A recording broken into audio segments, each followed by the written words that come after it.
సీరియల్లో సినిమాలో నటించాలనుకుంటున్నారా? అయితే వెంటనే మా యాక్టింగ్ స్కూల్లో జాయిన్ అవ్వండి.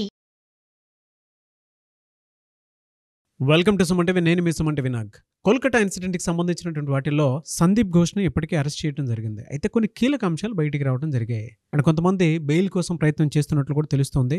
ఈయన సుప్రీంకోర్టుకి ప్లీ ఇవ్వడం జరిగింది. సుప్రీంకోర్టు దాన్ని రిజెక్ట్ చేయడం జరిగింది. అట్ ద సేమ్ టైం రేపటి రోజున సుప్రీంకోర్టు అంటే మనం పోస్ట్ పోన్ చేసింది ఎప్పుడైతే 5th దీనికి సంబంధించినటువంటి క్లారిటీ వస్తుందని మనం భావించామో, సో రేపటికి మళ్ళీ సుప్రీంకోర్టు ట్రయల్స్ నడిచే అవకాశం ఉంది.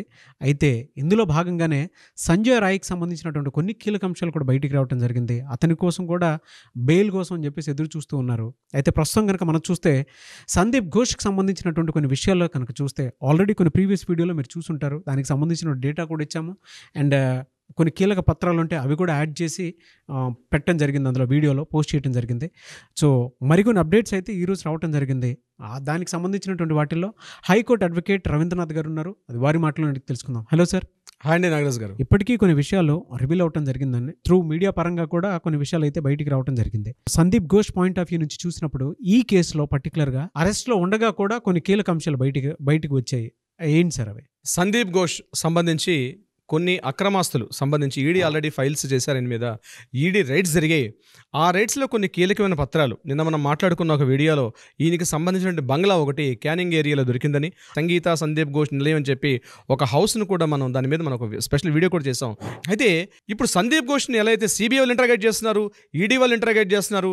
సిబిఐ ఇంటరాగేషన్లో మరికొన్ని కీలకమైనటువంటి అంటే ముఖ్యంగా ఫినాన్షియల్ ఇర్రెగ్యులర్ సంబంధించి ఆర్థిక అవకతవకలకు సంబంధించి ఒక ప్రభుత్వ ఉద్యోగి తన ప్రభుత్వ వ్యవస్థలో పనిచేస్తూ ప్రభుత్వం అందిస్తున్న సహాయ సహకారాలు పొందుతూ ప్రభుత్వం ఇస్తున్న ఆదాయ మార్గాలు పొందుతూ, కానీ ప్రభుత్వం ఏదైతే ఆ కాలేజీకి ఉద్దేశించబడి ఏవైతే కొన్ని ఫండ్స్ని రిలీజ్ చేస్తారో ఆ ఫండ్స్ని ఏ రకంగా మిస్యూజ్ చేస్తున్నాడు అనే విధానం మీద కొన్ని విస్తుపోయే ఆశ్చర్యకరమైన విషయాలు వెలుగులోకి వస్తున్నాయి. ఇది కేవలం ఈ యొక్క కేసుకి రెండు రకాలుగా చూస్తాం. ఒకటి ఆర్జికర్ మెడికల్ కాలేజ్ జరిగిన trainee doctor rape and murder సంబంధించిన ఒక ఇష్యూ అయితే, సందీప్ ఘోష్ మీద జరిగిన ఆర్థిక అవకతవకలకు సంబంధించిన మరొక ఇష్యూ.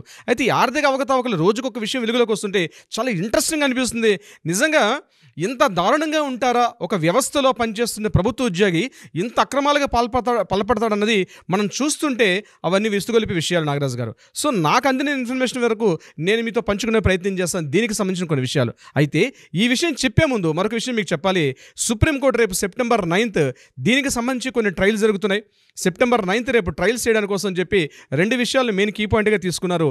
ఒకటి ట్రైనీ డాక్టర్ మీద హత్య, దానికి సంబంధించిన మర్డర్ మీద ఇప్పటివరకు సిబిఐ వాళ్ళు చేసిన పురోగతి ఎంతవరకు ఉందని వాళ్ళకు ఒక రిపోర్ట్ అడిగే అవకాశం ఉంది. నెంబర్ 1.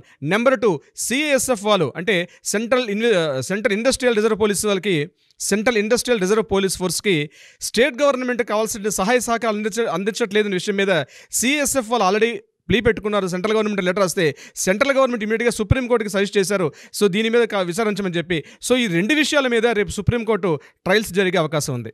సో ఇక మనం టాపిక్లోకి వెళ్ళగలిగితే సందీప్ ఘోష్ యొక్క ఆధారాలు, సందీప్ ఘోష్ మీద చేసిన ఆర్థిక అవకతవకలు. సో వెరీ ఇంట్రెస్టింగ్ అండి. దీనికి సంబంధించి యాక్చువల్గా ఈయన చేస్తుంది మెడికల్ కాలేజ్ సంబంధించినటువంటి అవకతవకలు. అంటే మెడికల్ కాలేజ్ సంబంధించి ఒక ప్రిన్సిపాల్గా ఉన్నాడు ఈయన.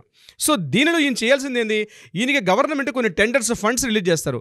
ఫండ్స్ రిలీజ్ చేసినప్పుడు రకరకాల యాక్టివిటీస్ సంబంధించిన ఫండ్స్ రిలీజ్ చేస్తారు గవర్నమెంట్ సంబంధించి. ఈయన ఏం చేయాలి, ఆయా సంబంధమైన టెండర్స్ని పిలిపించాలి. అయితే ఈయనతో పాటు అరెస్ట్ మరియు ఇద్దరు వ్యక్తులు ఉన్నారు. ఒకరు బిప్లవ్ సింగ్ అని ఒక పర్సన్, సుమన్ హజ్రా అని ఒక వ్యక్తి.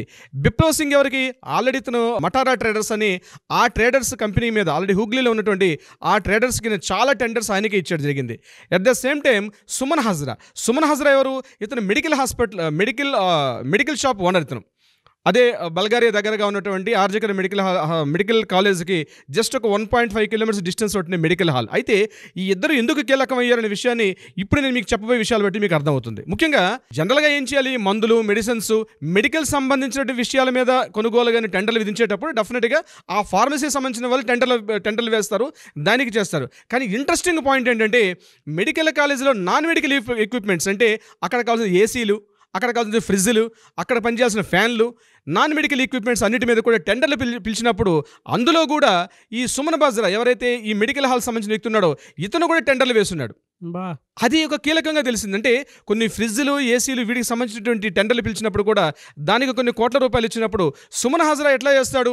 హీఈస్ అ నాన్ ఫార్మసీ, అంటే he is a pharmacy member, non pharmacy items మీద అతను ఎట్లా టెండర్స్ వెళ్తాడు అన్న మీద సిబిఐ వాళ్ళు ఇంటరాగేషన్ చేయడం మొదలుపెట్టారు. ఇక్కడ ఇన్వెస్టిగేషన్ చేసినప్పుడు కొన్ని ఆసక్తికర విషయాలు బయటకు వచ్చాయి. ఏంటంటే ఈ బిప్లబ్ సింగ్ ఇంకొక అన్నాడు, ఇతను మటారా ట్రేడర్స్ అని ఉంది. ఈ మటారా ట్రేడర్స్ ఒక్కటే కాకుండా ఆయన మీద బాబా సోమనాథ్ అని మరొక కంపెనీ, ఇట్లా డమ్మీ బినామీ అకౌంట్స్, బినామీ కంపెనీలు ఒక 5-6 అకౌంట్స్ ఉన్నాయి. ఈయన ఏం చేశాడు? ఈ నాన్ మెడికల్ ఎక్విప్మెంట్స్కి పెట్టేటప్పుడు ఈ బినామీ కంపెనీల పేరు మీద టెండర్స్ వేయడం మొదలుపెట్టాడు. అన్ని కంపెనీలకి ఓనర్ ఎవరు? బిప్లబ్ సింగే. ఈ బిప్లబ్ సింగ్ అండ్ సుమన్ హజ్రా వీళ్ళందరూ పార్ట్నర్స్. అందులో కూడా తెలియకుండానే మన సందీప్ ఘోష్ గారు ఎవరైతే ఉన్నారో ఎక్స్ ప్రిన్సిపాల్, ఇతని వీళ్ళ మిస్సెస్ పేరు మీద ఇతని యొక్క డైరెక్ట్ షేర్లు కూడా అందులో పెట్టి ఆ ఆర్డర్స్ వాళ్ళకి ఇవ్వడమే. ఇది ఎక్కడ జరిగింది? నాట్ ఓన్లీ ఆర్జికల్ మెడికల్ కాలేజీలో కాదు, ఇతను ఇంతకు ముందు పనిచేస్తున్నటువంటి మున్షిరాబాద్ ఎక్కడైతే మెడికల్ కాలేజీలో పనిచేసాడో అక్కడ కూడా, అక్కడ ఉన్నటువంటి హాస్పిటల్ 2021 వరకు ఆయన అక్కడ పనిచేయడం జరిగింది. సో 2021 వరకు పనిచేస్తుంటే మున్షిరాబాద్ కాలేజీలో కావాల్సిన ఎక్విప్మెంట్స్ కూడా ఈ టెండర్ల ద్వారా ఇవ్వడం జరిగింది. అందులో కూడా ఈ సుమన్ హజ్రా అండ్ బిప్లబ్ సింగ్ వీళ్ళ పేర్లే అందరూ కనిపిస్తున్నాయి. సో ఇదంతా ఒక గూడుపుటని జరిగింది. కంప్లీట్ నెట్వర్క్ని ఫామ్ చేసుకున్నాడు ఆయన. అంటే ఇది అలవాటు పడ్డాడు. ఇప్పుడు 2024 అంటే ఈయన వ్యవస్థను ఎప్పుడు అలవాటు పడ్డాడు? 2020 అంటే కరోనా టైం నుంచి స్టార్ట్ జరిగింది యాక్టివిటీ. ఈయన ఒక గ్రూప్ ఆఫ్ యాక్టివిటీ కంపెనీలు, బినామీ కంపెనీలు ఎప్పుడు ఎస్టాబ్లిష్ అయినాయి? ఆఫ్టర్ కరోనా తర్వాత ఎస్టాబ్లిష్ అయినాయి. ఆఫ్టర్ కరోనా తర్వాత ఎస్టాబ్లిష్ అయిన కంపెనీస్. ఈ వస్తున్న ఫండ్స్ ఏం చేశాడు?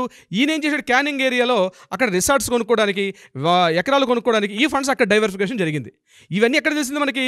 ఎప్పుడైతే ఇక్కడ జరిగినటువంటి ఈ కొత్తగా నిన్న దొరికినటువంటి హౌస్లో రైడ్ చేసేటప్పుడు కీలకమైన పత్రాలు దొరుకుతున్నాయి. ఆ పత్రాలు చూస్తుంటే ఆశ్చర్యపోతున్నారు ఈ ముఖ్యంగా ఈడీ డిపార్ట్మెంట్, ఎన్ఫోర్స్ డైరెక్టరేట్ వాళ్ళు ఎప్పుడూ చూడలే ఇలా కూడా చేయొచ్చా అనే విషయాల మీద.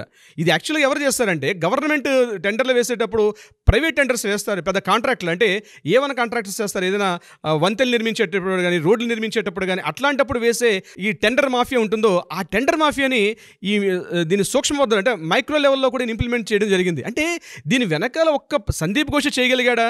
వితౌట్ ఎవరీ పబ్లిక్ వాళ్ళ సర్వీస్ సపోర్ట్ లేకుండా, పెద్దవాళ్ళ హస్తం లేకుండా ఇతను చేయగలడంటే డెఫినెట్గా ఇందులో వాళ్ళ హస్తం లేకుండా అయితే చేసే అవకాశం అయితే లేదు. అందుకే కదా సార్ మమతా బెనర్జీ కూడా బీయింగ్ హెల్త్ మినిస్ట్రీ అయ్యుండి దీనికి సంబంధించినటువంటి వాటిల్లో మిస్లీడ్ చేసేటువంటి స్టేట్మెంట్స్ ఎక్కువ కనిపిస్తున్నాయని చెప్పేసి మనం వింటూ ఉన్నాము. ఎగ్జాక్ట్లీ అండి.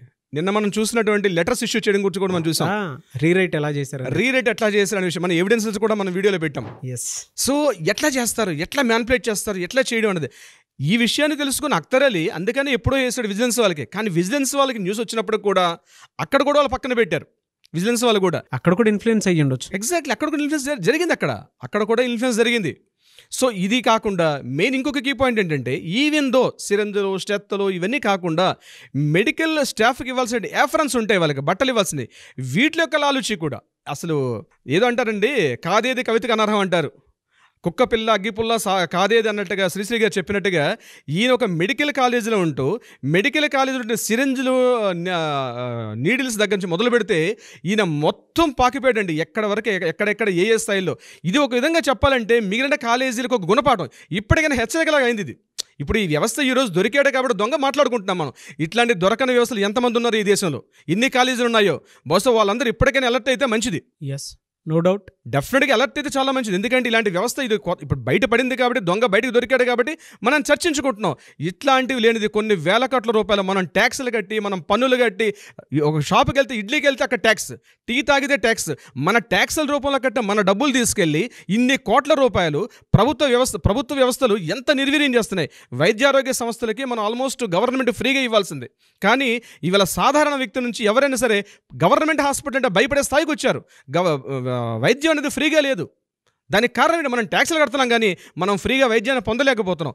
గవర్నమెంట్ చెల్లిస్తుంది, కోట్ల రూపాయల ప్రభుత్వం వెళ్తున్నాయి, కానీ ఇవి సక్రమ మార్గం లేకుండా అక్రమ మార్గం వైపు వెళ్తున్నాయి. ఇది ప్రతి సామాన్యుడి యొక్క ఆవేదన నాగరాజు గారు, ఇది సామాన్యుడి యొక్క ఆవేదన.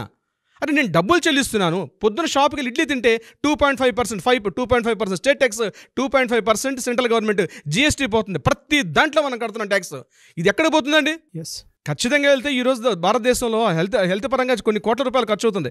హయ్యెస్ట్ మనకి రక్షణ రాకపోతుంటే సెకండ్ టైం వైద్యానిగా పోతుంది. కానీ ఈరోజు వైద్య వ్యవస్థను పుట్టినటువంటి ఇట్లాంటి చీడ పురుగులు ఇట్లాంటి వ్యవస్థని ఎట్లా భ్రష్టు పట్టిస్తాడానికి సందీప్ ఘోష్ యొక్క రోజు రోజుకి వస్తున్న వెలుగులోకి వస్తున్న ఒక్కొక్క ఉదాహరణలు చూస్తే ఆశ్చర్యం అనిపిస్తుంది. సో ఇక్కడ నుంచి ఈ వేదిక నా విన్నపం ఏంటంటే, ఇప్పటికైనా గవర్నమెంట్ కాలేజీలో వ్యవస్థలు మారకపోతే రాబోయే రోజుల్లో భారీ మూల్యం చెల్లించుకుంటారు నాగరాజు గారు. నో డౌట్ రేపు వచ్చేటువంటి సుప్రీంకోర్టు ట్రయల్స్ ఏవైతే ఉన్నాయో ఒక్కొక్క కీలక మార్పుకి నాంది పలకబోతుంది అనేటువంటి విషయం చెప్పడంలో ఏమాత్రం సందేహం లేదు. సో రేపు దీనికి సంబంధించిన మరిన్ని అప్డేట్స్ కోసం రేపు అయితే డెఫినెట్గా సుప్రీంకోర్టు ట్రయల్స్లో ఏం నడిచింది, ఏం జరిగింది, ఏ విధంగా ఉంది అనేది మనకు ఒక విషయం తెలుస్తూ ఉంటుంది. ఏదేమైనా సరే we want justice, we demand justice. Thank you so much. Thank you so much Nagaraju గారు.